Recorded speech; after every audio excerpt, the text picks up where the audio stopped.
जी मैं बिस्मिल्लाह करा। ये मेरे बहुत मेरे वीर जनाब राय मोहम्मद यूसुफ खरल साहब मेरे वीर का तलक के डिस्ट्रिक्ट खरल साहब नाल और गाँव में आए खप्पर के और मेरा वीर स्पेशल मिलने वास्ते आया है। राज साहब थोड़ी हुकूमत की तामीर बहुत थोड़े जनाब की नजर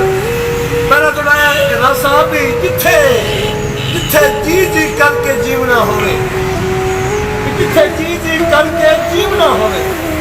ना सन सिरदार बनाइए और ताफ औकात मुताबिक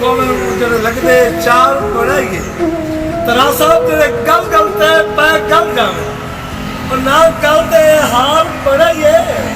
हौसला होए फाटा जागर दा अता संगे पाव बनाइए। तो राज साहब अगला दोना है कि असा जी दे भुखे हैं कसम खुदा दी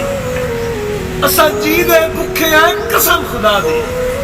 लालच जरमाल दा कोई नहीं तेरी दुखी दी गल है हिमताल जो हो का जोर कंगाल दा कोई नहीं।